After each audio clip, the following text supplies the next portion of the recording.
a gravar, perguntar aqui para os senhores dúvidas. Alguém quer fazer pergunta? Lista, aulas anteriores, uma outra questão?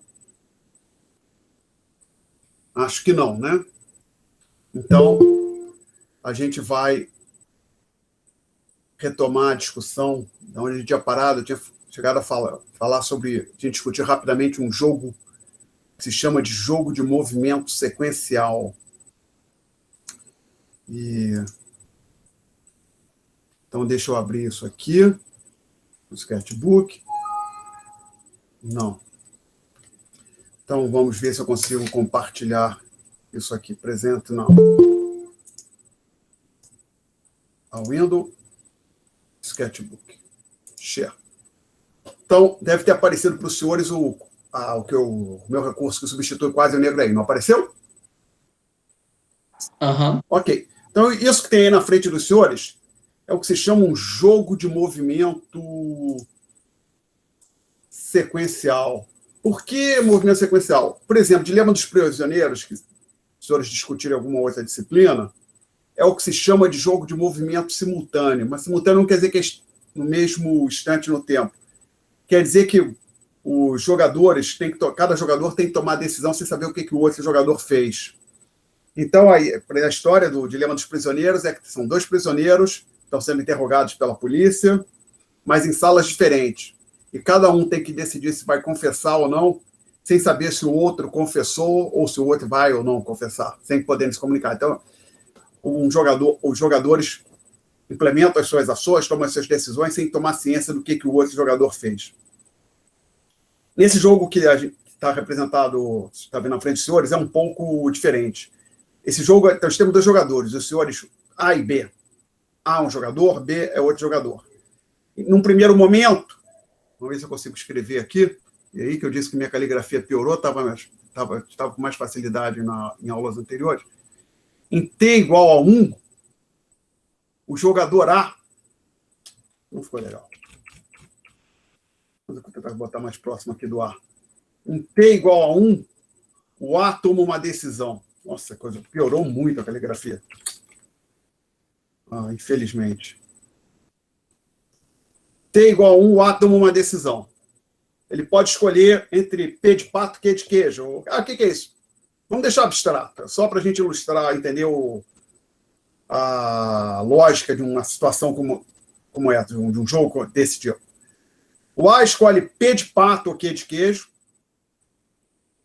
Aí o senhor B de bola observa o que o A fez. Então, o B observa o que o A fez. Em seguida, o B escolhe X ou Y.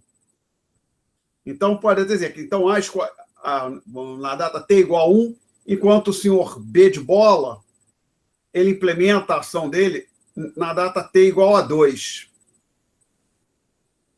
E ele escolhe entre X e Y. E aí, depois que o B joga X ou Y, o jogo se encerra.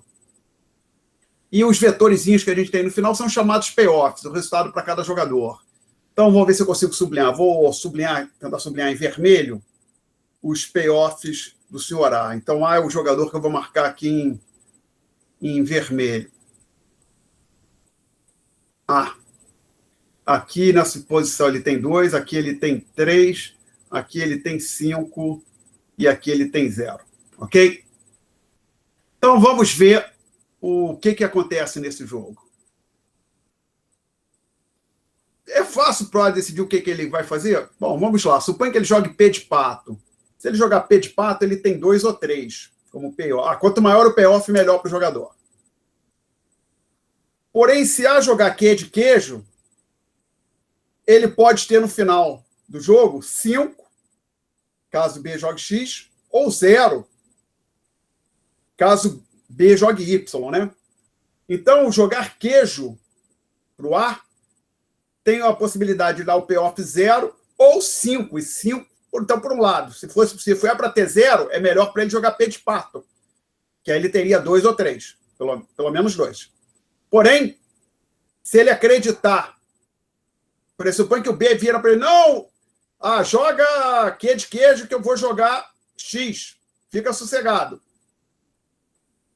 Então, o problema que se desenha aqui é que o A precisa fazer alguma conjectura sobre a ação do senhor B para decidir o que ele vai fazer. Está claro isso para todo mundo?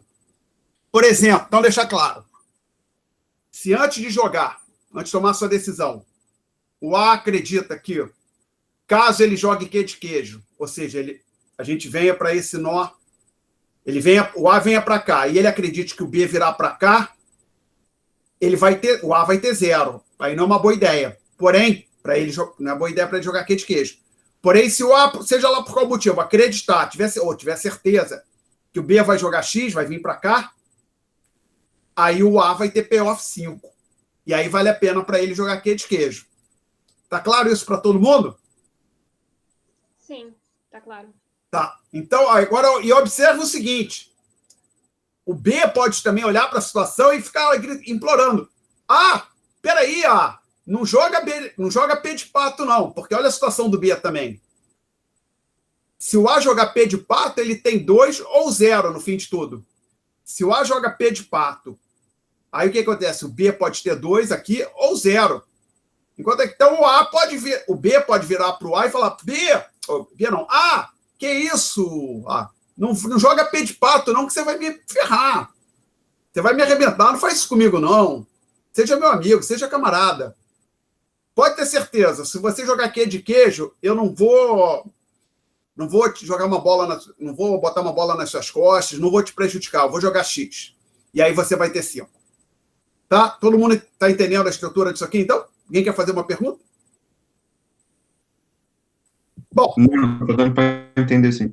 Tá, então observa agora, o ponto é o seguinte, do jeito que está desenhado aí, está falando, depois que o A jogar, o B está livre para fazer o que ele bem entender.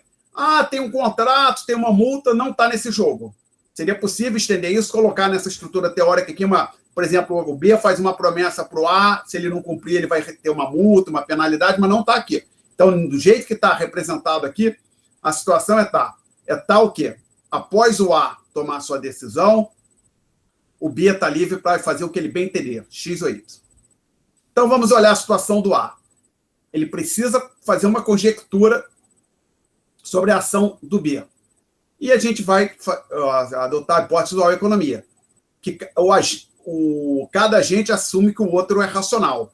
Então, o A vai olhar para isso e pensar, se eu vier nessa direção que vocês já até falaram para mim que aparece, né, aqui no P de pato, se eu jogar P de pato, eu vou bater aqui. A gente vai chegar aqui e o B vai jogar. Aí, qual é a situação do B? Isso é o A se perguntando. Qual é a situação do B aqui? Se ele jogar X, ele tem 2. Se ele jogar Y, o payoff do senhor B de bola é 0. Então, eu vou marcar aqui em verde agora o que deveriam ser as escolhas do senhor B de bola em cada nó. Cada pontinho desse aqui, isso, cadê o meu cursor? Tá aqui. Esse pontinho aqui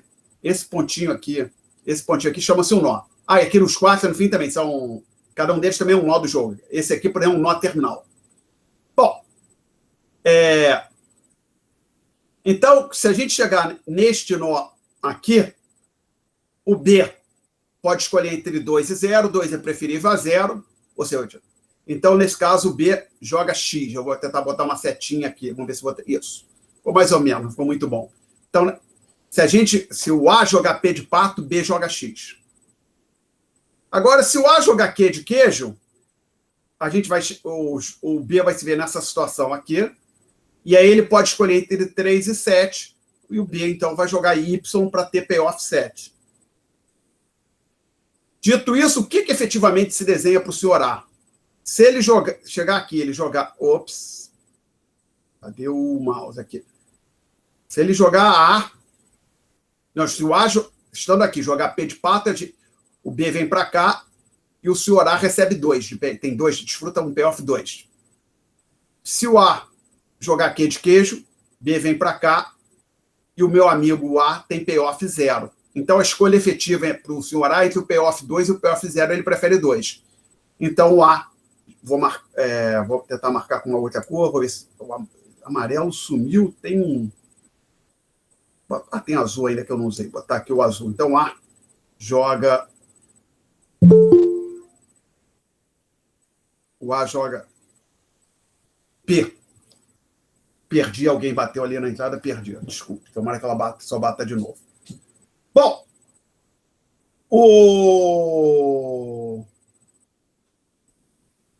então, observem, senhores, que o resultado desse jogo é A joga P de pato, B joga X. E no frigir dos ovos, cada um desfruta o payoff de 2. Alguém quer fazer uma pergunta sobre isso?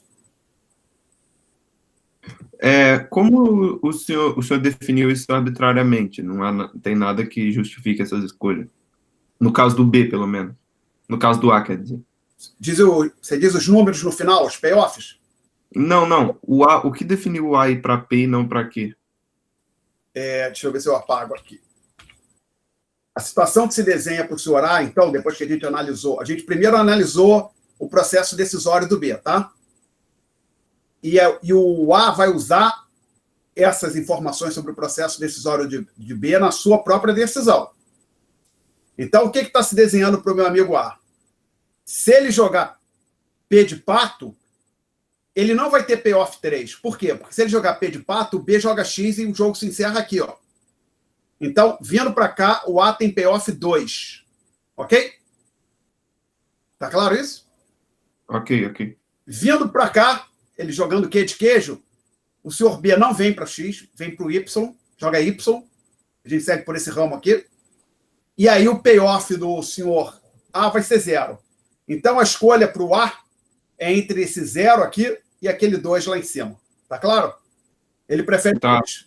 Então, ele vai jogar P de pato. Uhum. Ok. Então, o resultado desse jogo é A joga P de pato, B joga X, e eles desfrutam do payoff 2. Alguém quer fazer uma pergunta sobre esse jogo até o momento? Não? Bom, então o que fica... que a gente não vai estar discutindo aqui, que não é o nosso ponto central, mas só para fazer um breve comentário, observa que o interessante, eu vou marcar aqui, tentar pegar uma outra cor aqui, vamos ver que cor seria esse cinza escuro aqui. Vou ver se eu consigo aqui.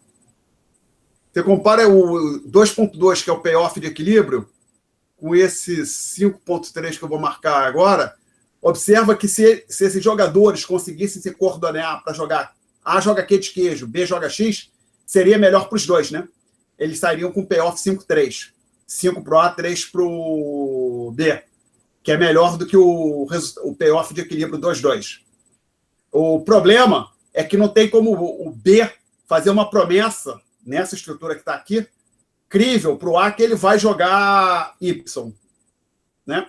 Ou, desculpa, que ele vai jogar X, que ele não vai jogar Y. O problema é que se o A tentar coordenar em 5, conduzir o jogo para ter o resultado 5-3, o B tem um incentivo para puxar o tapete do A, jogar X. Jogar X não, desculpa, jogar Y para ter o payoff 7, ok? Bom, mas o que é importante aqui?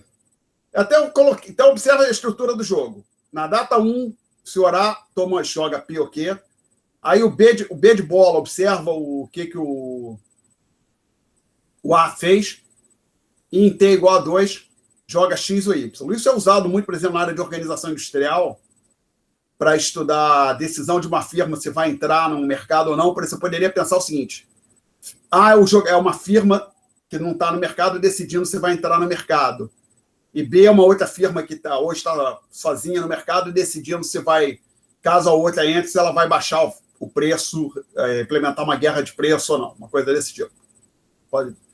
Mas o relevante aqui para nós é esse fato que, para tomar sua decisão na data T igual a 1, o A precisa fazer uma conjectura sobre o que vai acontecer na data posterior, na data seguinte.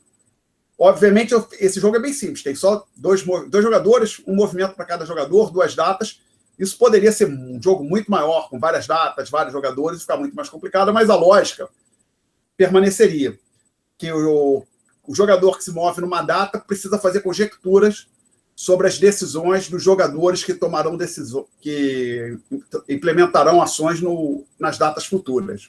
Ok? Alguém quer fazer uma pergunta até aqui sobre isso aqui? Bom, e por que isso aí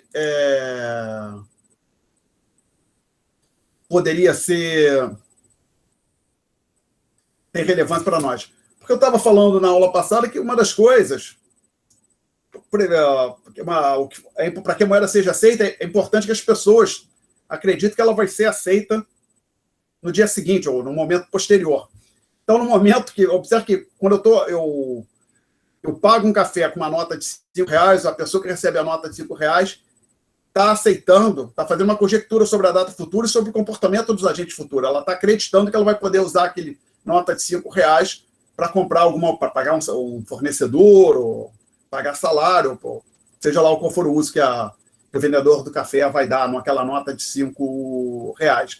Então, para que a moeda seja aceita hoje, os agentes precisam acreditar que ela será aceita em datas futuras e estão fazendo conjecturas sobre o comportamento dos demais agentes em datas futuras.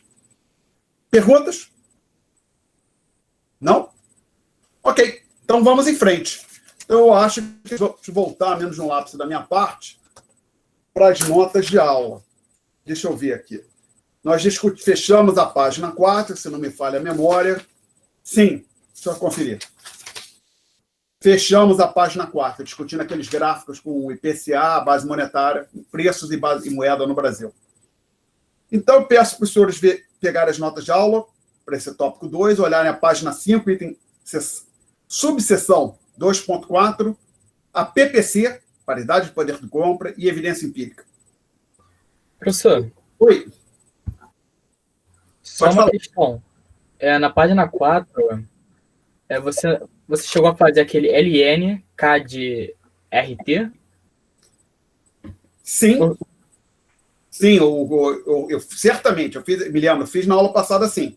E ali eu estava dizendo o seguinte, eu tinha assumido um formato bem específico para demanda por moeda. Se você olha para isso aí, o que está... No caso anterior, veja bem, tem LN, CAD e RT na última linha, né? Isso. Aí tem uma igualdade em cima, 2 linhas acima, tá claro? E aí 3 linhas acima tem lá, NT de V igual a PT de YT, tá vendo? Isso. Então, o que eu estava dizendo, eu escrevi depois dessa linha, que você identificou agora, eu disse, assumimos um formato bem específico para a demanda por moeda. Por exemplo, se a demanda por moeda aí tem uma igualdade com aquela ali, você chega naquela expressão. Então, aquela que a gente efetivamente trabalhou, que é aquela que está ali 3, 4 linhas acima, é um caso particular dessa que está na última linha, no qual é um caso particular com as seguintes características. Alfa igual a 1 e K de RT igual a V, uma constante que não depende de R, tá legal? Se quiser, você pode escolher aí. O que a gente efetivamente fez foi alfa igual a 1 e K de RT igual a V, sendo que o V não dependia do R, tá? Ah, sim, entendi. No caso, esse R aqui é a taxa de juros? Taxa nominal de juros. Ah, beleza. Não, beleza, então. Bom, então, aí agora no 2.4, a gente começa a dizer assim, que a evidência empírica é desfavorável à paridade de poder de compra. Ops, o que é isso, Alexandre? Simples. Se você for olhar para os dados, fazer testes estatísticos, econométricos, usualmente você vai concluir que os dados não são... a evidência não é favorável à paridade de poder de compra. Tá certo? Então, por que razão nós estudamos a paridade de poder de compra? Porque nós não temos uma alternativa melhor. Só que eu deixei ali, ou porque nós utilizamos a paridade do poder de compra, como uma hipótese. Acho que ao invés de estudamos, seria melhor dizer utilizamos ou assumimos como hipótese. Ora,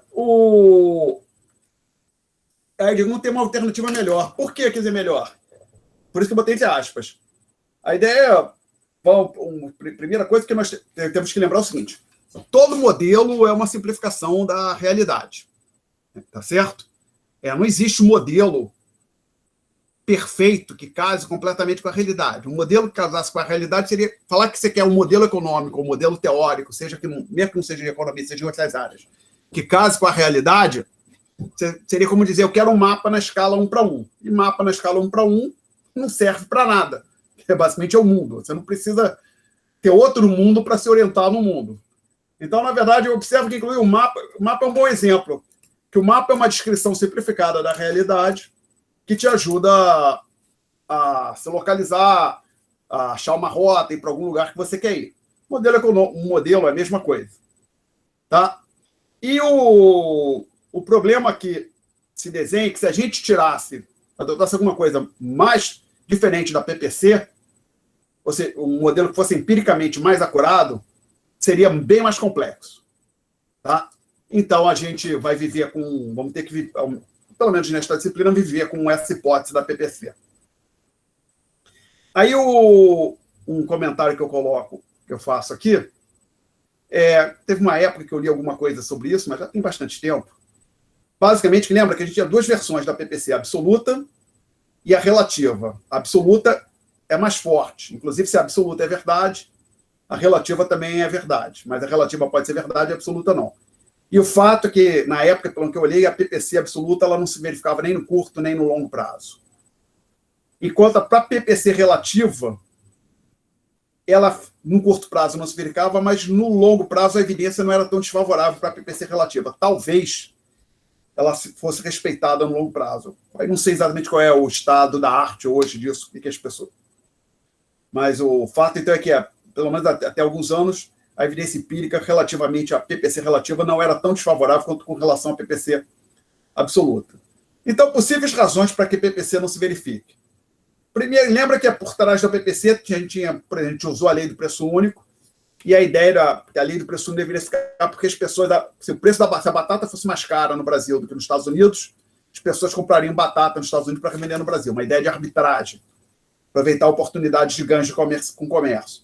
O problema é que você tem barreiras comerciais, ok? Então, por exemplo, você pode achar que um bem é mais barato no Brasil do que na Argentina, mas para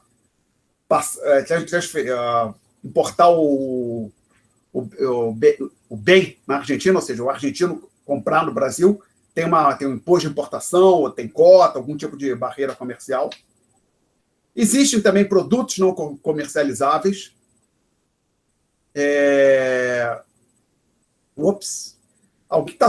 As pessoas estão me vendo ou está todo mundo com uma tela preta? Dá para te ver, mas a tela de apresentação está preta. A minha tela de apresentação está preta? Deixa eu fazer. Isso, agora melhorou. Agora está só você.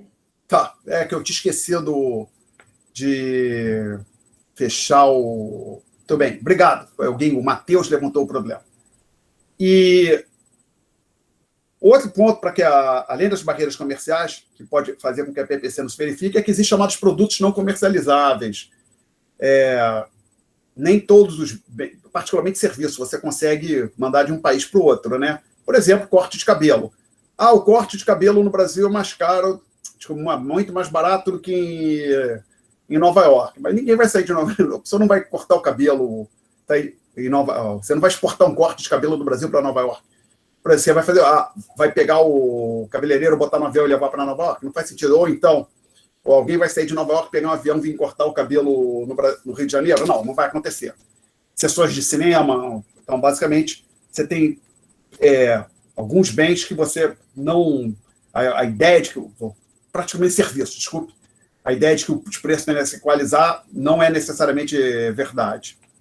Outro ponto, restrições à livre concorrência, porque essa ideia de que você... um bem está mais barato num país do que no outro, as pessoas vão aproveitar isso para ganhar dinheiro, também tem o pressuposto que elas podem abrir uma empresa que vai comercializar o bem, e às vezes isso não é verdade. Outro ponto também, a gente olha para a PPC, lembrando que a gente tinha falado em cesta de bens. E até no nosso modelinho teórico para a PPC, que a gente discutiu nas páginas... Na página 2 das notas de aula, a gente falava que era uma mesma cesta de bens para o Brasil e uma para os Estados Unidos. Mas o que acontece é que, usualmente, quando as pessoas vão fazer estudos com a PPC, ela pega o IPC americano, o IPC americano com o IPC brasileiro, e o IPC americano e o IPC brasileiro também é propriedade. Por exemplo, só no Brasil, nós temos vários índices de preços ao consumidor. O IBGE tem mais de um, tem o IPCA, um índice de preço ao consumidor. Tem o INPCA, Índice Nacional de Preço ao Consumidor Ampliado. A Fundação Getúlio Vargas tem um IPC, pelo menos um, talvez tenha mais de um. A FIP de São Paulo também calcula um IPC. O DIESE também calcula um índice de preço ao consumidor. Então, você tem mais de um IPC no Brasil, nos Estados Unidos também tem mais de um. E a cesta subjacente aos índices, se você pegar, por exemplo, o IPC da fundação, você não vai achar nos Estados Unidos um IPC que tem a mesma cesta subjacente. Então, como é que faz? Tem que trabalhar com os índices que existem. Não tem solução. Aliás, não, tem uma muito custosa, o pesquisador faz o mesmo levantamento dele. Criar um índice, uma cesta dele, sair levantando, mas isso é muito caro, não vai acontecer. Bom, perguntas até aqui? Não? Então, eu vou entrar no item 2.5. Já que a PPC não se verifica, será que a gente tem alguma coisa que dá para seja diferente da PPC para colocar no modelo monetário do balanço de pagamentos? Que lembra, o nosso objetivo aqui é ter um modelo para falar sobre a determinação do valor de longo prazo da taxa de câmbio. Nós pegamos o modelo monetário do balanço de pagamentos. Um dos pilares, uma das equações do modelo monetário do balanço de pagamentos é a PPC. Então, a gente vai tentar colocar alguma coisa diferente. E a gente coloca aqui na equação, já estamos na seção 2.5, a equação 6. E a gente está falando da taxa real de câmbio, que é a letra Q de queijo. A taxa real de câmbio ela é definida daquela forma que ali está, que os senhores estão vendo. Então, eu vou... Perdão, só um minuto. Eu vou abrir um arquivo, abrir o quadro aqui de novo. Tentar apresentar o quadro aqui, presente a window. Ok. O quadro apareceu aí para os senhores? Quase branco? Uhum. Apareceu. Obrigado. Apareceu. Obrigado. Então, vamos lá. Vou trazer esse sujeito para cá.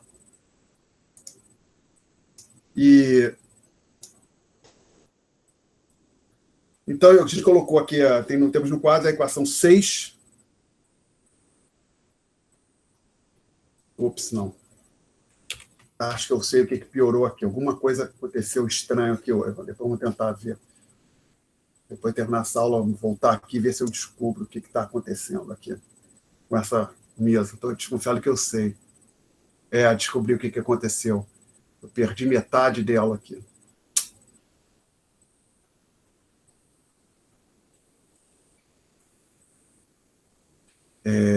A equação 6, senhores. Os senhores têm ela escrita ali. Nossa, está horroroso isso.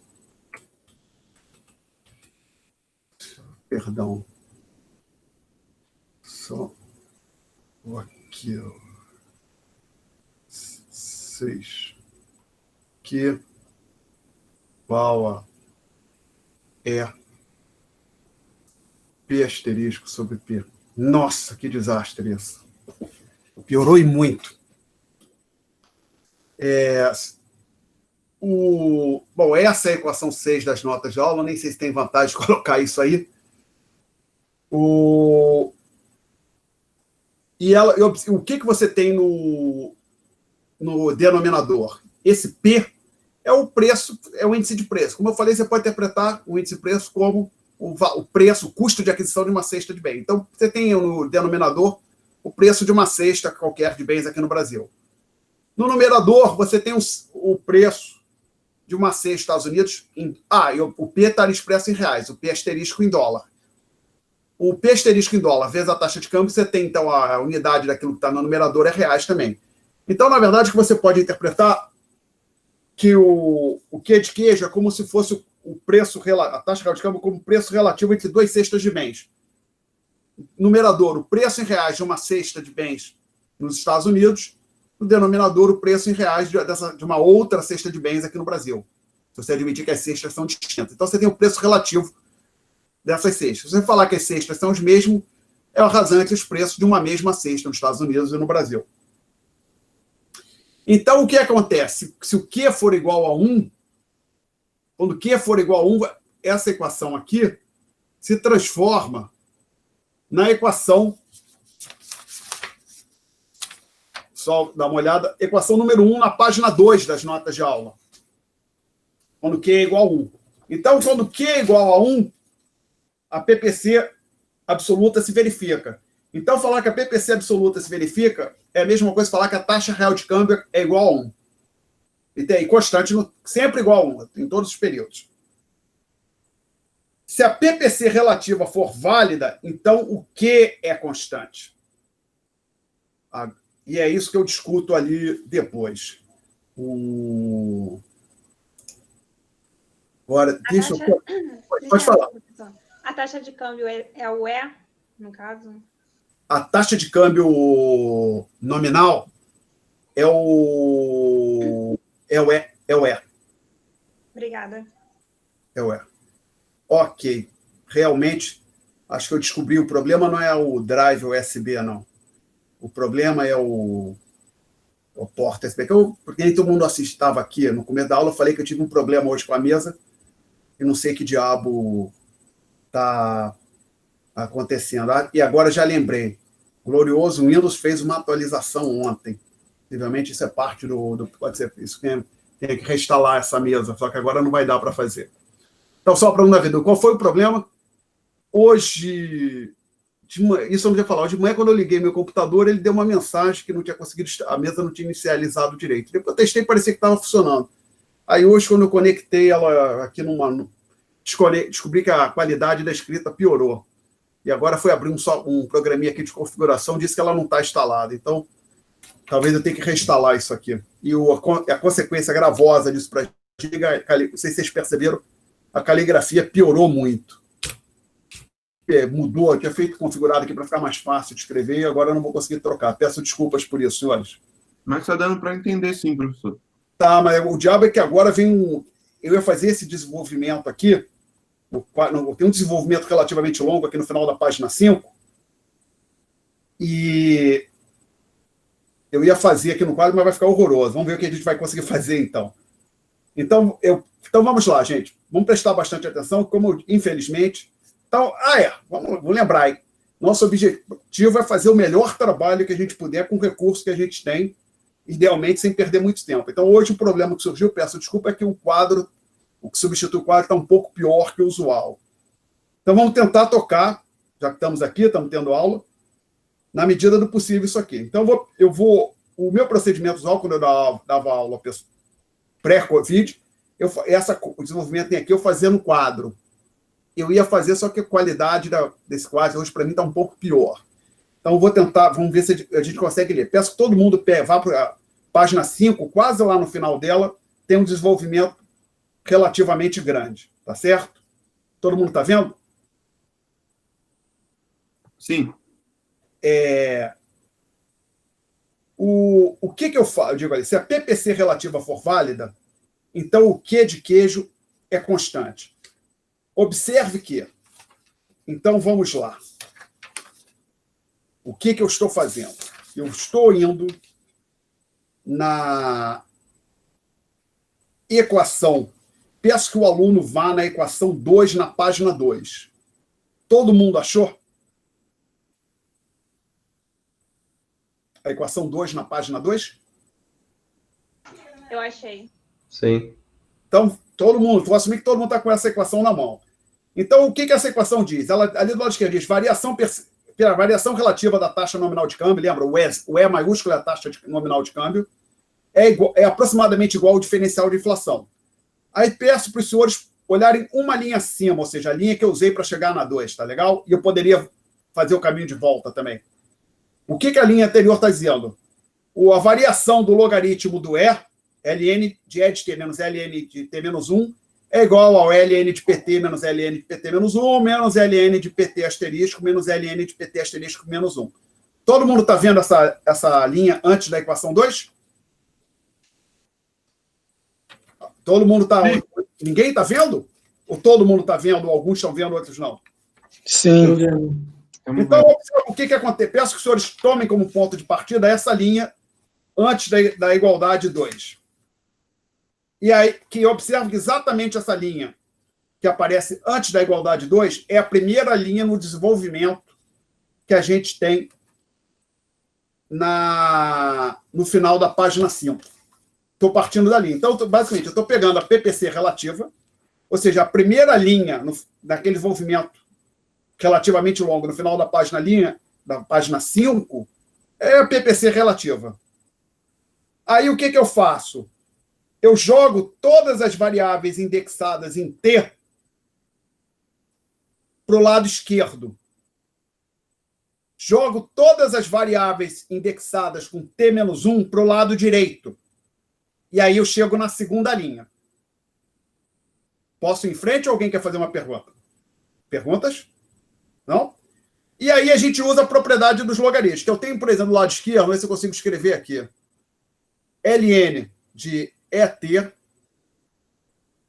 mais ln de P asterisco T menos ln de PT. É isso que está do lado esquerdo ali, não é isso? Isso. A gente usa as propriedades básicas dos logaritmos, que log de A... O que eu estou falando? Escrever aqui embaixo. ln de A mais ln de B é igual a ln de A vezes B, e a uma outra que ln de X menos ln de Y é igual a ln de X sobre Y. Eu uso essas duas propriedades aqui para escrever essa primeira linha aqui que está no quadro. Todo mundo está vendo o quadro? Sim? Eu estou vendo. Tá. Vai dizer o seguinte, que isso tudo aqui é igual ao logaritmo natural de ET P asterisco T sobre PT. Aí eu faço algo parecido com o lado direito, onde as variáveis estavam indexadas em T-1. Então, eu fico com, na terceira linha, ln de uma expressão entre parênteses igual a ln de outra expressão entre parênteses. ln de x igual a ln de y, quer dizer que x é igual a y. Então, eu posso simplesmente descartar o ln de ambos os lados. E aí eu concluo que a taxa real de câmbio na data T, vamos lá, na última... na igualdade que está a expressão, a igualdade que aparece na penúltima linha da página 5. Lado esquerdo, aquilo lá é a taxa real de câmbio na data T. Lado direito é a taxa de real de câmbio na data T-1. Então, a gente concluiu o seguinte, que junta tudo, que QT é igual a QT menos 1. Que isso aqui era para ser um T. Ok? Perguntas? Então, conclusão. Quando a PPC relativa é constante, então o Q de queijo é constante. Não necessariamente igual a 1. Quando a PPC absoluta se verifica, o Q é sempre igual a 1. Também é constante. Quando a PPC relativa se verifica, o Q é constante. Podendo ser diferente de 1. Pode ser constante igual a 10, constante igual a 50, e assim vai. Perguntas? Não? Então, eu vou virar para a próxima página e falar sobre alguns conceitos importantes. Apreciação e depreciação real.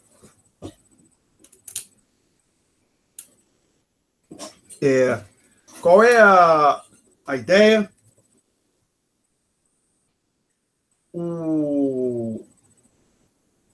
A gente usa a palavra... Primeiro, fazer uma diferenciação entre apreciação barra depreciação e valorização barra desvalorização.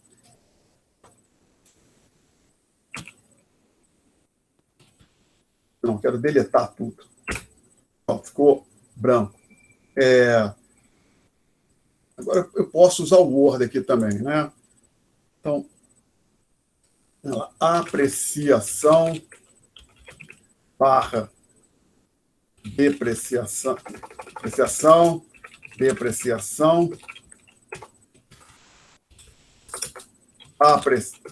valorização, desvalorização. Vamos ver se eu consigo aumentar isso aqui. 22. Então, agora, aqui eu vou utilizar outro, ou exibir outro New Incognito Window. Não, não é isso que eu quero. Eu quero isso aqui. Não, eu quero... Vou trocar o recurso. Parar. Deve ter ficado, talvez tenha ficado preto. Agora colocar com sorte vai aparecer o Word. Apareceu o Microsoft Word para os senhores? Foi agora. Tá aparecendo agora. Está aparecendo, né? Então, com aquela palavra de apreciação, depreciação, valorização, desvalorização. Isso. Alguns autores que escrevem sobre macroeconomia internacional fazem uma distinção entre entre essas palavras. Só está estranho isso aqui para mim. Aqui. O que eu estou dizendo? Vamos primeiro focar na segunda linha, valorização e desvalorização, que é o mais utilizado. Por exemplo, quando o real passa de 5,50 para 6, o que aí você vai ler no G1, no Valor Econômico, ouvir no Globo, conta corrente na Globo News, é que o real se desvalorizou, quando ele passa, digamos, de 5,50 para 6. A taxa de câmbio passa de 5,50 para 6. O real desvalorizou. Aí, quando a taxa de câmbio passa de R$6 por dólar para R$5,50 por dólar, dizem que o real se valorizou. Tá certo? Então, esse é o uso corriqueiro que se encontra na grande imprensa para as palavras valorização, desvalorização, ou para o verbo valorizar, desvalorizar, em contexto discutindo o comportamento da taxa de câmbio nominal. Alguns autores fazem uma diferença desse par de palavras, valorização, desvalorização, para o par apreciação, depreciação. Alguns autores dizem o seguinte: apreciação, depreciação você deve usar quando você está falando está no regime de câmbio flexível. Então, seria o caso do Brasil, onde o câmbio é flexível. Então, quando a taxa de câmbio cai, no sentido que o real passa de a taxa de câmbio passa de R$6 por dólar para R$5,05, para esses autores, ao invés de dizer que eles não diriam que houve uma valorização do real, eles diriam que houve uma apreciação do real. E a depreciação seria no sentido contrário, tá? Então, a ideia é assim: apreciação, depreciação é aquilo que nós chamamos corriqueiramente de valorização e desvalorização no regime de câmbio flexível. E no regime de câmbio fixo, quando o câmbio não deveria mudar, mas como era no caso do sistema de Bretton Woods, que o câmbio estava fixo, mas às vezes os governos podiam ocasionalmente mudar a paridade, o valor da taxa de câmbio, aí você usava a palavra de valorização e desvalorização. Alguns autores fazem essa distinção, ok? Nem todos fazem, mas alguns fazem. Então, você pode também... Dito isso, então isso essa discussão que eu estou encerrando é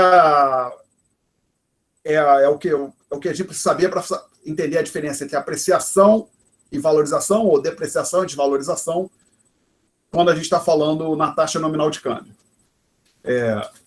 Provavelmente, eu aqui não vou fazer diferença. Provavelmente vou estar usando sempre valorização e desvalorização. Porém, na taxa real de câmbio é mais comum falar em apreciação e depreciação. Então, dizer que houve uma apreciação real da moeda de um país. Por exemplo, uma apreciação real do peso argentino quer dizer que a taxa real de câmbio do peso para o dólar caiu, tá certo? Então, para o câmbio real é mais comum, para a taxa de câmbio real é mais comum usar as palavras apreciação e depreciação. E acho que não faz muito sentido você querer fazer uma distinção entre valorização e desvalorização quando você está falando em câmbio real, porque normalmente não é comum, até porque é difícil, os governos não fixam a taxa real de câmbio. Quando algum governo fixa, tem uma política de câmbio fixa, é para a taxa nominal de câmbio. R$1 por dólar, R$5 por dólar, ou um peso por dólar, ou 50 dólares de Hong Kong por $1 americano. Então, usualmente, a moeda, ela quando a taxa de câmbio é fixa, estamos falando de fixar a taxa de câmbio nominal. Nenhum governo tem uma política aberta de fixar a taxa de câmbio real, até por uma dificuldade. Para medir a taxa de câmbio real, você precisa pegar um índice de preço. O índice de preço não é disponibilizado em tempo real. A taxa de câmbio, não. Você olha lá o mercado. Não é difícil você saber qual é o patamar da taxa de câmbio a cada minuto, olhando para o que está acontecendo nas transações no mercado de câmbio. Agora, o índice de preço não, tem que esperar ver coleta para poder calcular o índice de preço e, consequentemente, poder calcular a taxa de câmbio real. Então, pelo menos eu não estou ciente de países terem fixado, terem declarado abertamente, a nossa taxa real de câmbio está fixa em tal patamar. Tá? Então, meu modo de ver, não faz muito sentido falar em valorização, desvalorização real, se você aceitar essa diferenciação feita por alguns autores entre apreciação, depreciação e valorização, desvalorização. Perguntas? Bom, então, na segunda bolotinha aqui da página 6, a gente vai discutir as razões para que a taxa real de câmbio varie. E por que a taxa real de câmbio não seria? Até colocar a pergunta, por que ela seria constante? Mas vou colocar a pergunta, por que ela, como o Jay está colocando aqui nas notas de aula, por que a taxa de câmbio varia? Acho que, como, tendo em vista a relação que existe entre taxa real de câmbio e PPC, os motivos para a taxa real de câmbio variar são exatamente os mesmos que fazem com que a PPC não se verifique. Que nós listamos na página anterior, listamos alguns, mais ou menos na metade da página 5. Barreiras comerciais e produtos não comercializáveis, restrições à livre concorrência, diferenças na composição dos índices de preço. Tá? Inclusive, aqui, na página 6, eu enfatizo um pouco mais essa diferença na composição do índice de preço. Eu digo o seguinte, considero o caso limite em que existe um bem não comercializável, que somente é produzido no Brasil. Que bem, não sei, alguma coisa que só é produzida aqui no Brasil, só está... É um serviço qualquer que só tem no Brasil, um corte de cabelo bem específico. E você coloca isso no índice de preço da Fundação, ou do IBGE. Pronto. Não tem esse índice, esse preço está lá no índice que a gente está, no IPC brasileiro, não está no IPC americano, então já tem um elemento que faz com que haja uma diferença no índice de preço americano para o índice de preço brasileiro, que os dois não andam juntos, consequentemente, que a taxa real de câmbio oscile. E, em particular, se você supõe, então, supõe que o preço desse produto dobre, ou seja, esse serviço que só está disponível no Brasil, o preço dele dobra, isso vai ter um impacto no índice de preço brasileiro, mas não mexe com o índice de preço americano. E vai ter, consequentemente, um impacto na taxa real de câmbio. Perguntas? Bom, então, eu vou fechar esse Word, e agora o Word me dá uma mensagem de erro. Não quero salvar. Então, agora aqui, presente não. A Windows, deve ter possivelmente ficou para voltar aqui para esse quadro meu que não está funcionando muito bem hoje, infelizmente.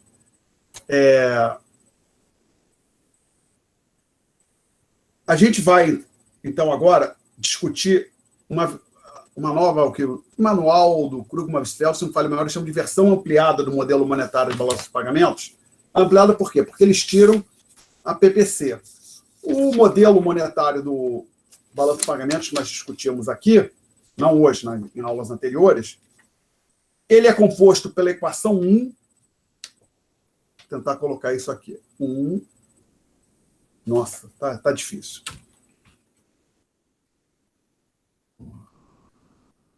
Simplesmente o grande problema de eu perder a configuração é que eu perdi metade da minha configuração. Agora estou perdendo meu mouse. Para onde ele foi?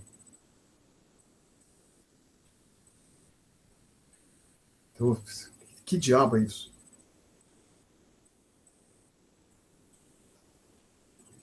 Nossa, isso aqui está impossível. Espera aí.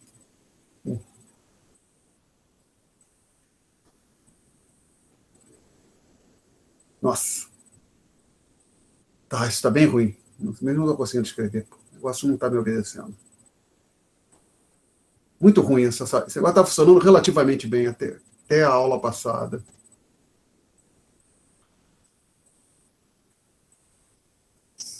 Simplesmente está travando. Só um minutinho, peraí.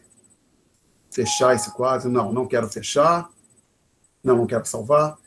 Vou reabrir esse programa, ver se eu recupero o mouse. Sketchbook. Bom, ele apareceu aqui, pelo menos isso. Então, vamos lá. Equação 1. A equação 1, simplesmente, é essa aqui. é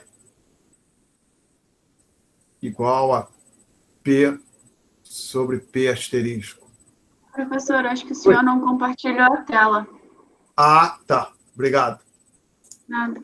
Foi que eu fiz. Obrigado por ter me avisado. Eu tinha fechado o software, tem que mandar compartilhar novamente.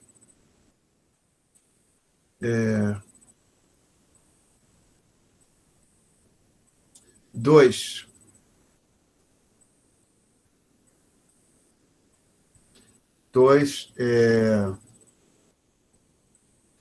Não, não é 2, não.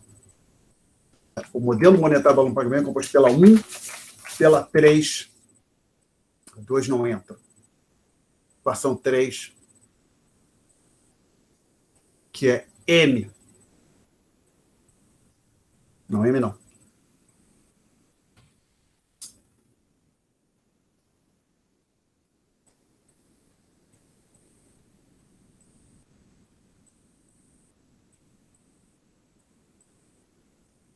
E 4.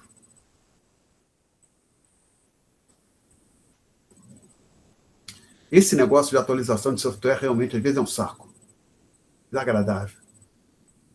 Por exemplo, no meu website tem usa um programa chamado tal de WordPress para criar site. Eu simplesmente bloqueei as atualizações. Eu nem me avisar mais que tem.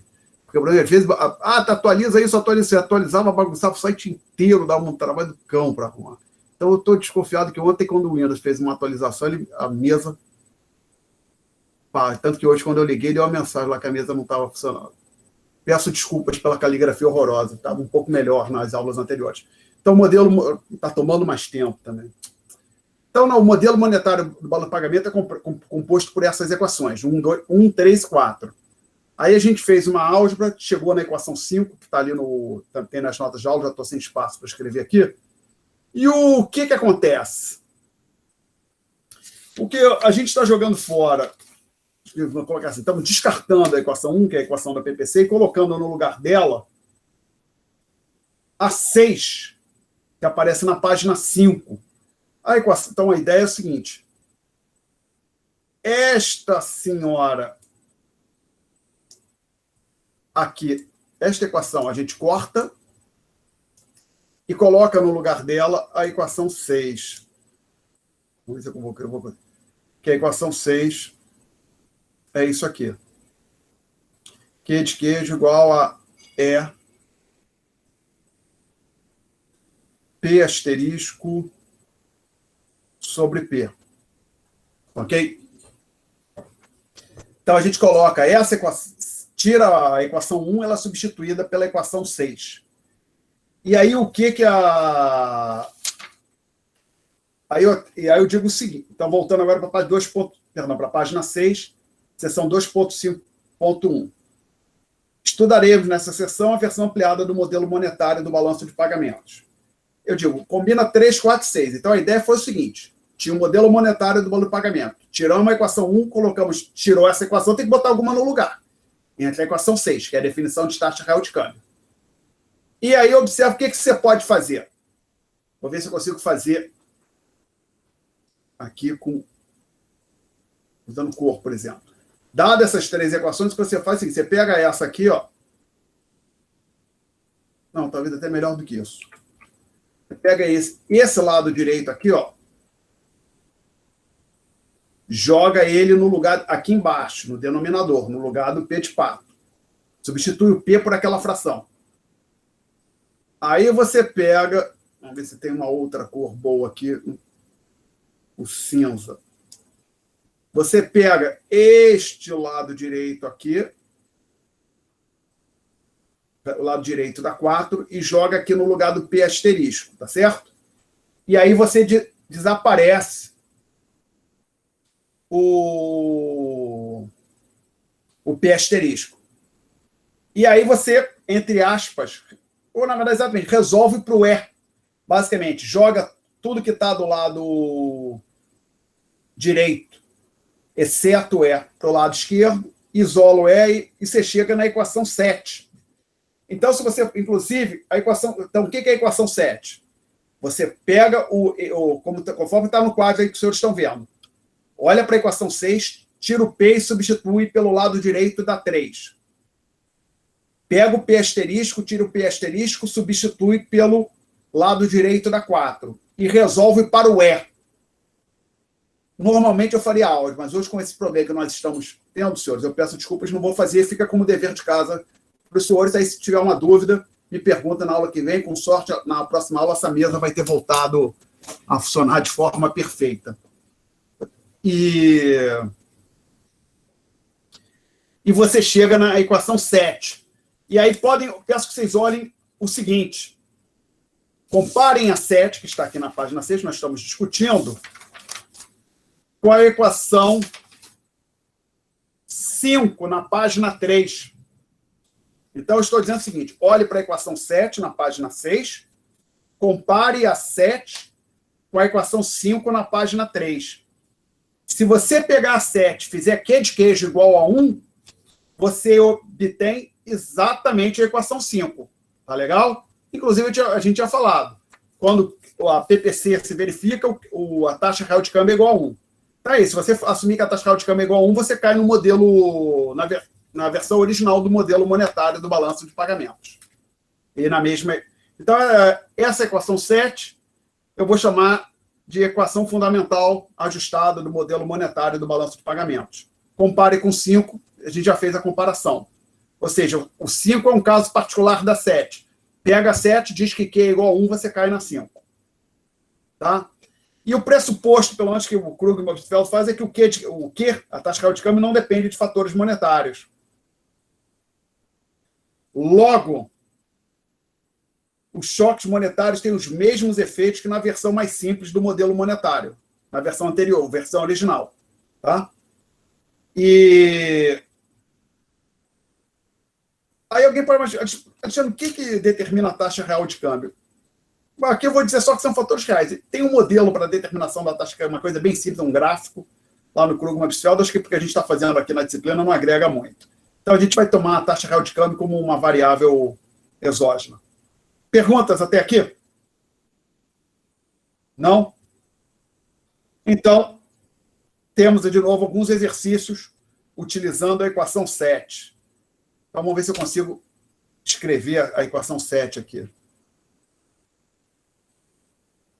Vou tentar 7. Opa, não, queria em azul. Vou botar aqui para a cor em azul.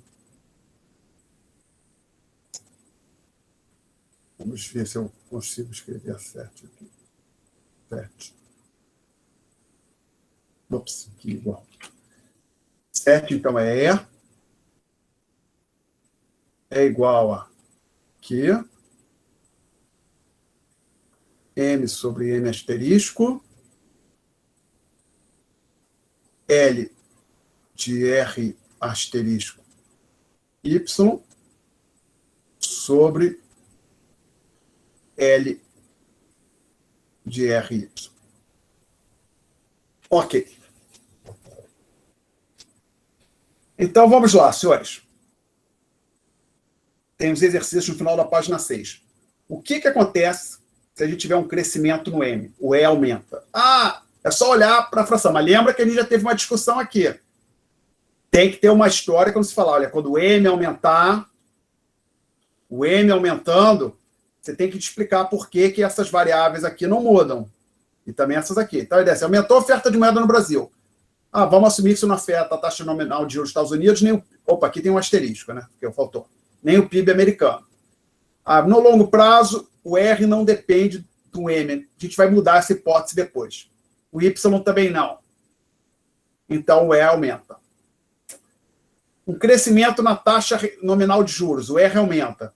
O R aumentando, o valor deste denominador aqui diminui. Lembra que o L é decrescente em R. Então, R aumenta, isso aqui diminui, logo essa fração aqui, a segunda fração que eu estou circulando, aumenta, consequentemente, o E aumenta.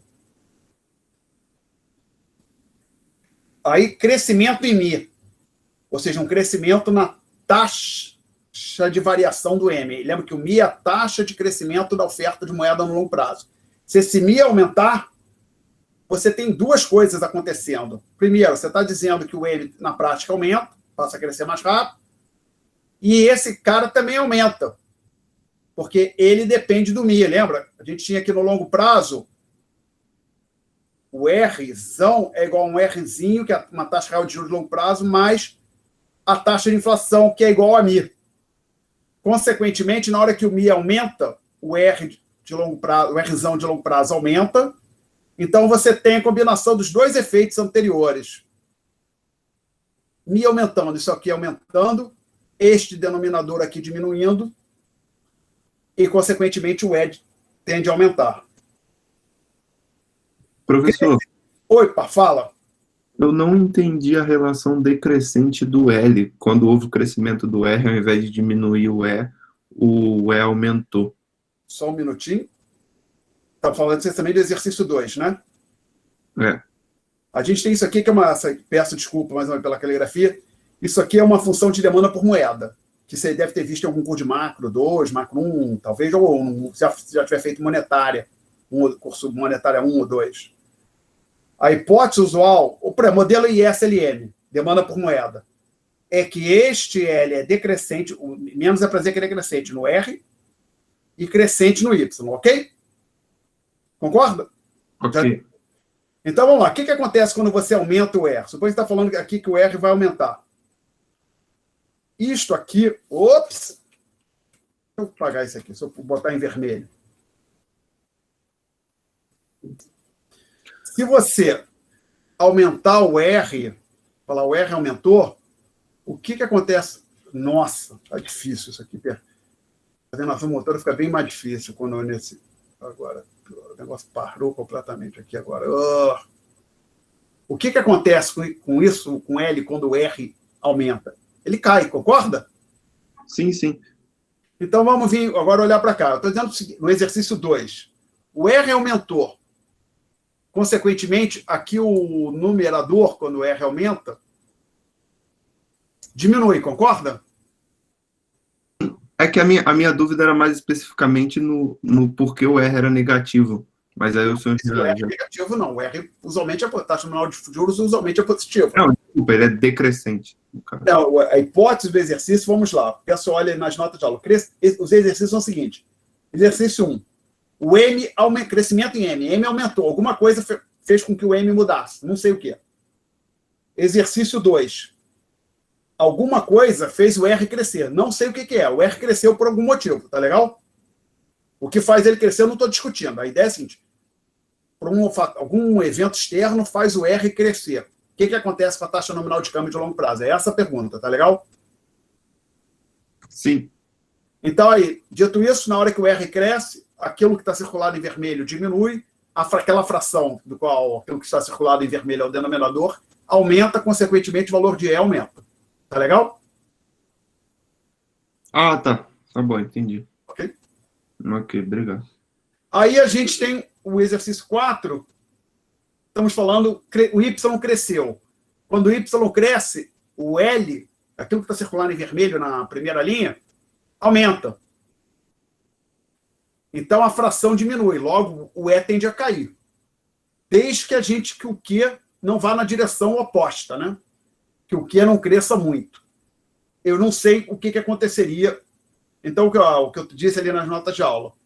O crescimento em Y gera um crescimento, um delta positivo no valor do L de RY. Isso tende a fazer com que o real, a moeda doméstica, se aprecie. O impacto sobre o que eu não sei. Então, a gente não pode ter certeza do impacto sobre o E. Então, assim, alguma coisa aconteceu na economia que o produto de longo prazo aumentou. Se esse produto aumento de longo prazo levar a uma queda na taxa real de câmbio, uma elevação na taxa real de câmbio, a gente pode até fazer com que o E, taxa nominal de câmbio, aumente também, tá? Perguntas? Não temos nenhuma? Professor, você pode só repetir ali a parte do crescimento em Y, por favor? Claro. Vamos lá. Quando o Y aumenta, deixa eu localizar o mouse aqui. Esse pedaço aqui aumenta, tá ok? Isso que está circulado em vermelho aqui. Concorda? Sim. Consequentemente, a fração diminui. Isso tende a puxar o E para baixo, tá ok? Entendi. E com R a relação é contrária, né? O L diminui. É a relação contrária. Ah, entendi. O problema que tem aqui com Y é que, como eu disse que o Q depende de fatores reais, eu não sei se alguma coisa que mexeu com Y, alguma coisa real fez o produto de longo prazo crescer, mudar de patamar. Talvez isso esteja impactando o Q, a gente não sabe, tá legal? Pode ser que exista uma relação entre o Q e o Y que não faz sentido dizer que Y aumentando, isso muda o Q de queijo, fica constante, a taxa real de câmbio fica constante. Por exemplo, inclusive no modelo do Krugman-Obstfeld, essa elevação no Y tende a fazer com que o Q aumente. Então, não dá para realmente dizer o que acontece com a taxa real de câmbio, tá legal? Ok? Ok, entendi. Obrigado, professor. Tá. Ok. Então, agora...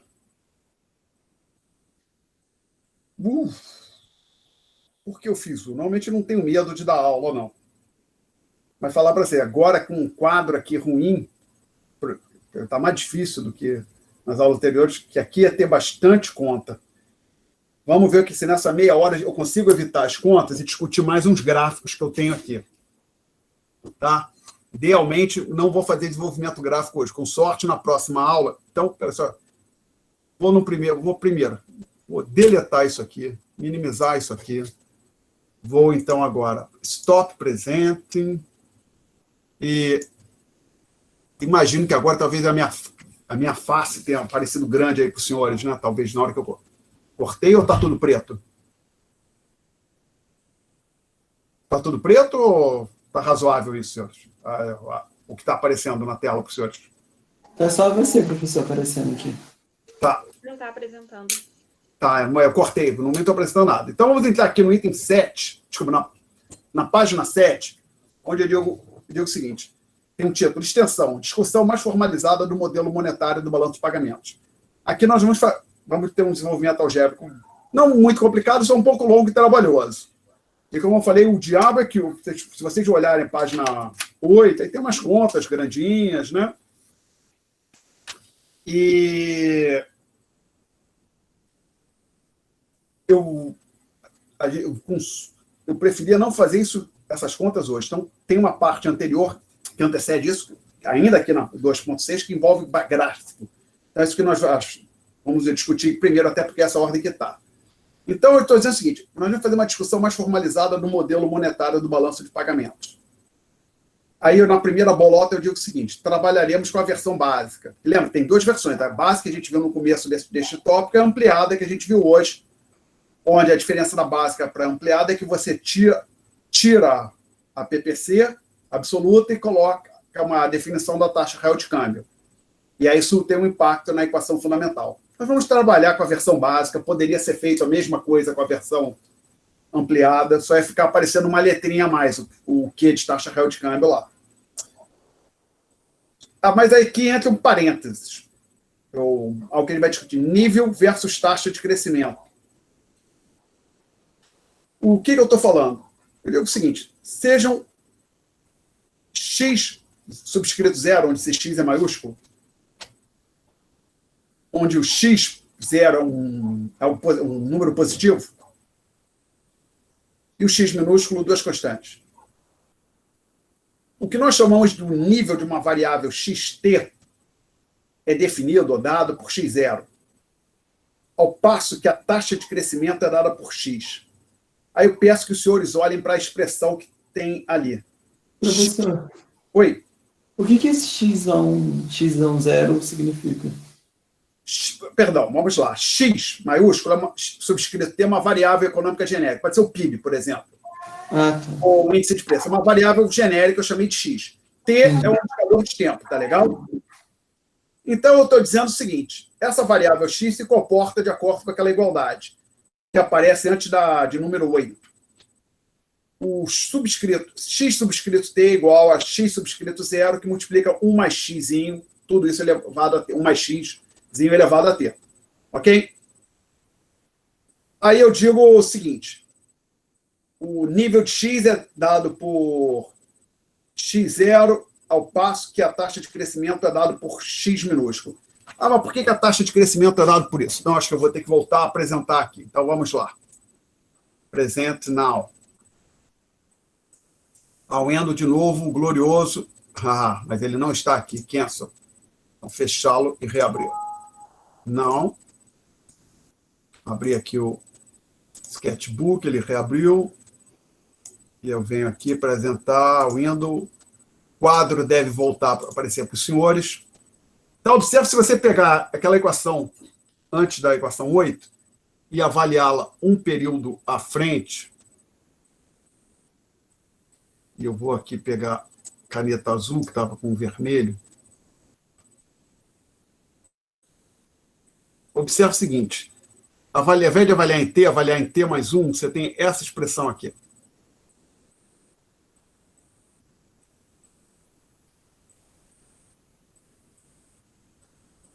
E quando você avaliar em T, conforme está escrito nas notas de aula, você tem isso aqui.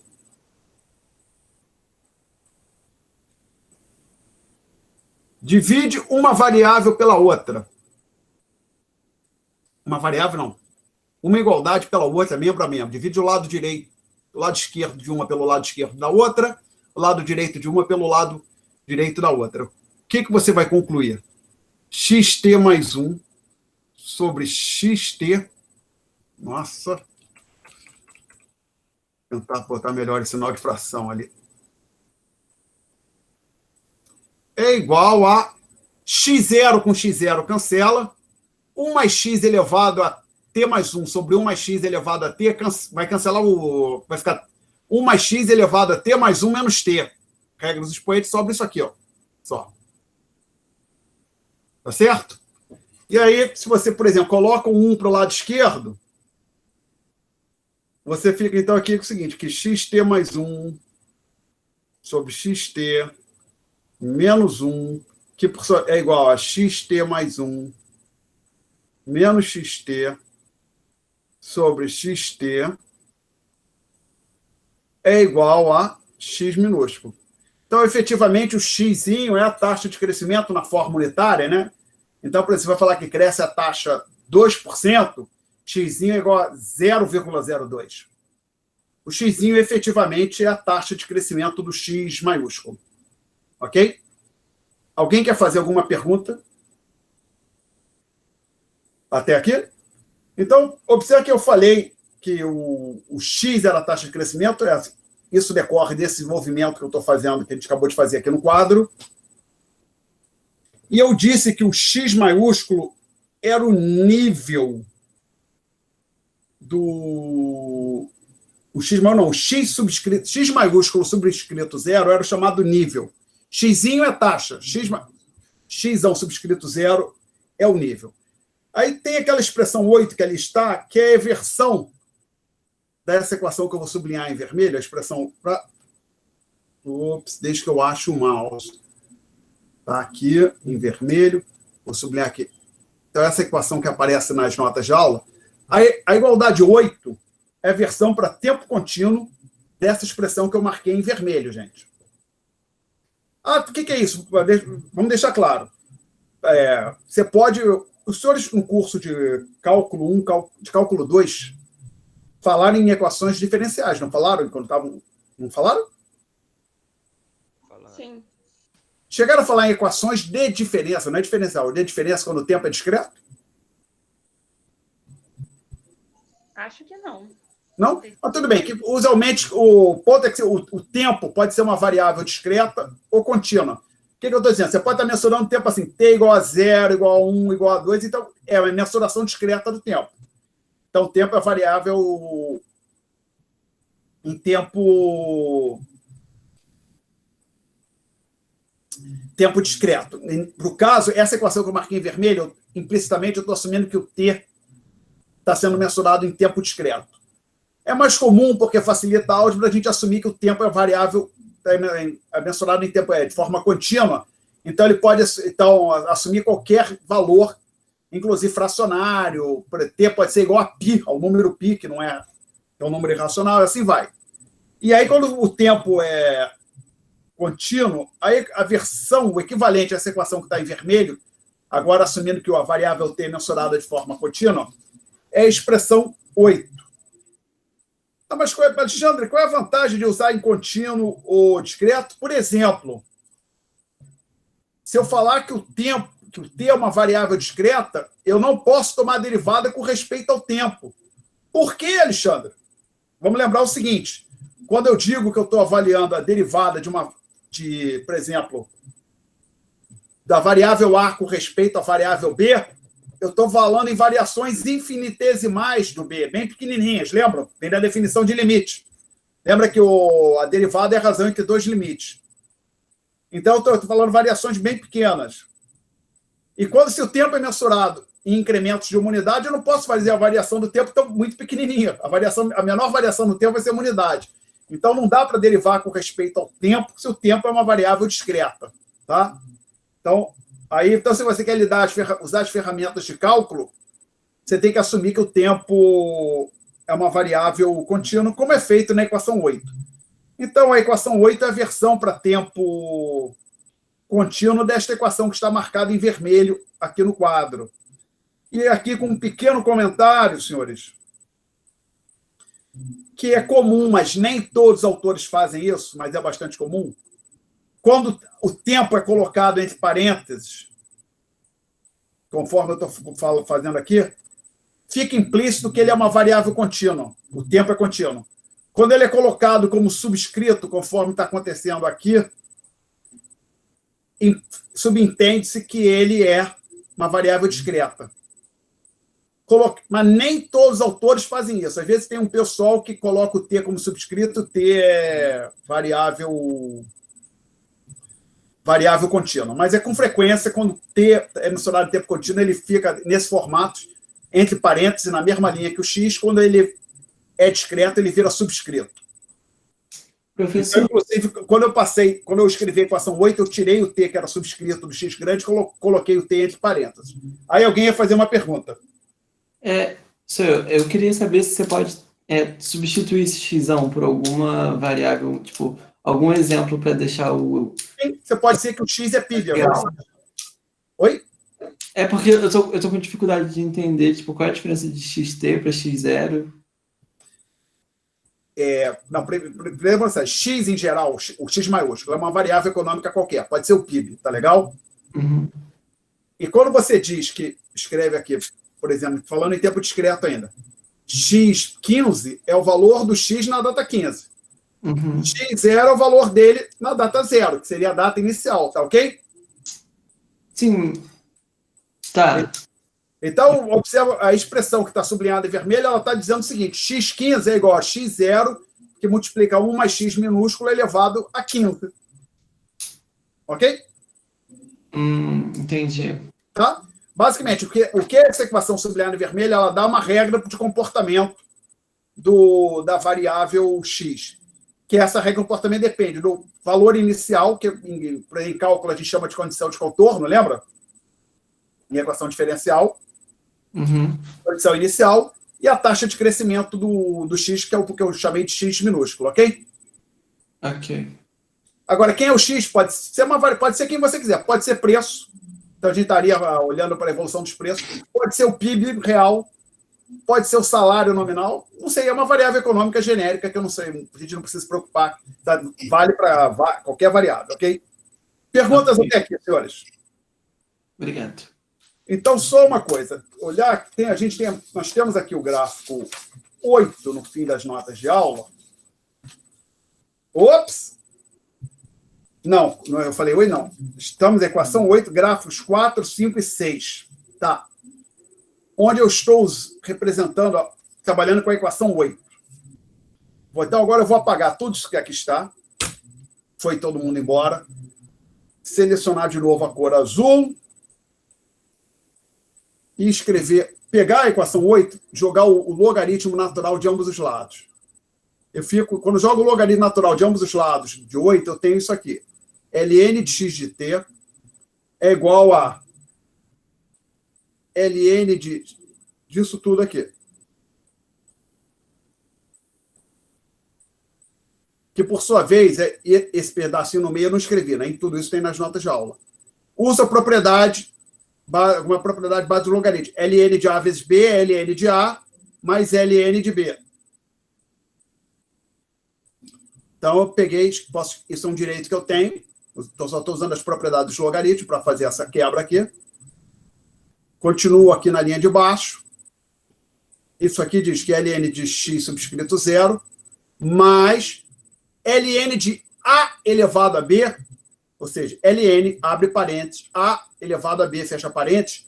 Você pode tirar o b que está lá no expoente e colocar multiplicando o logaritmo aqui na frente. Então, você vai ter assim, x t vezes ln de e. Agora, ln do próprio número e é conhecido, mais popularmente conhecido como 1, senhores. ln de e é igual a 1. Pode acertar no... Depois, se quiser, teste na sua calculadora. Então, você conclui aqui no frigir dos ovos o seguinte, junta tudo isso.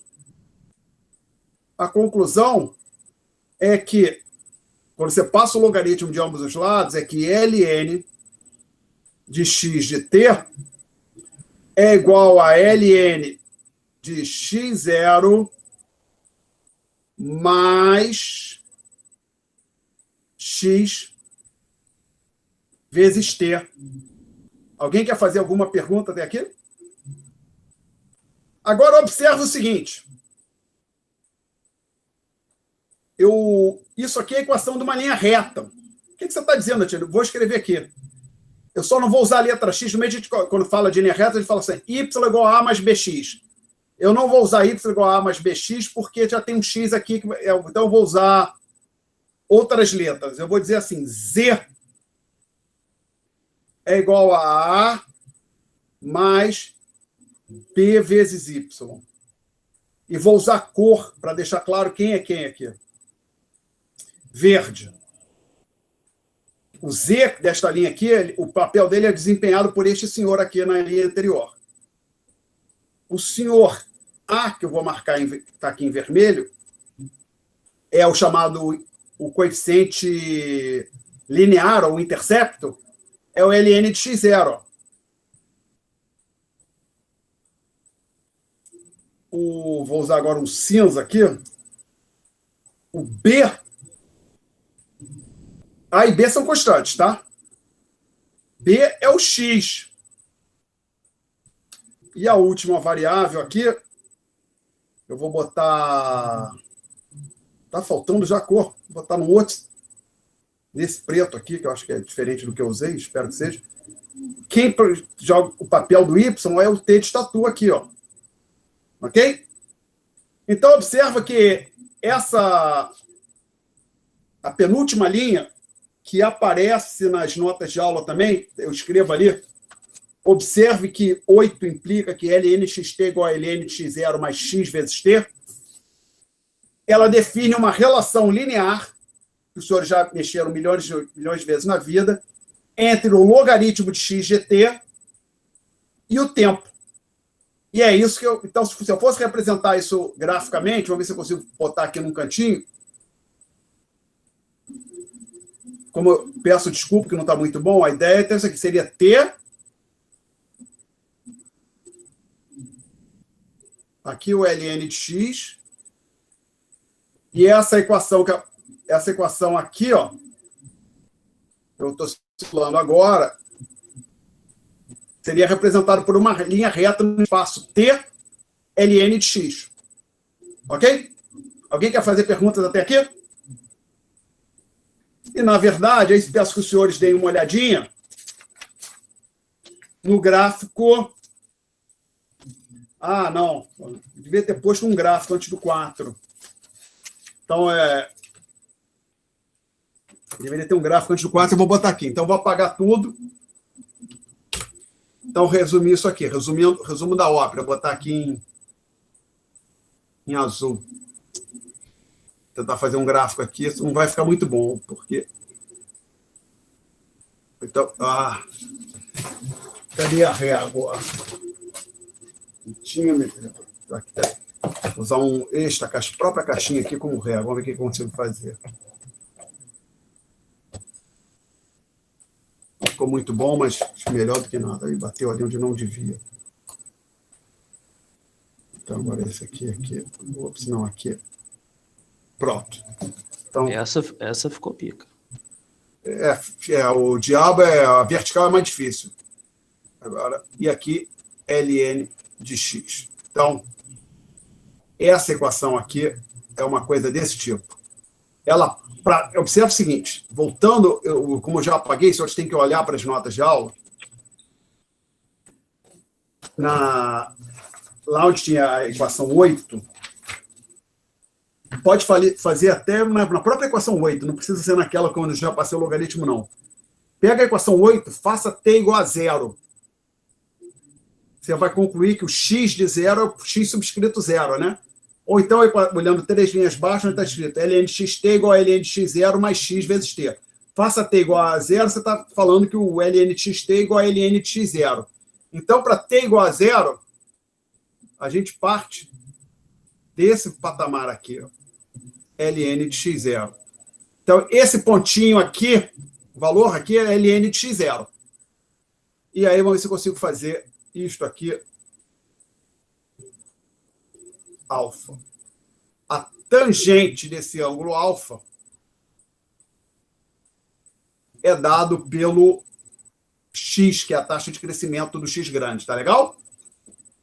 Então, esse gráfico aqui está, apesar das suas diversas, não está muito bonito, ele ilustra a equação 8, onde eu expressei a equação 8 na forma, passei o logaritmo de ambos os lados da equação. Expressei a variável x maiúsculo na forma logaritmo, né, usando o logaritmo natural. Alguém quer fazer uma pergunta até aqui? Bom, então, agora eu vou pedir para os senhores abrirem as notas, pegarem de novo as notas de aula na última página do PDF e olharem para o gráfico 4. Que aí tem isso que eu desenhei. É um pouco mais do que eu desenhei. Peço que os senhores olhem para o gráfico 4. No gráfico 4, o que está acontecendo?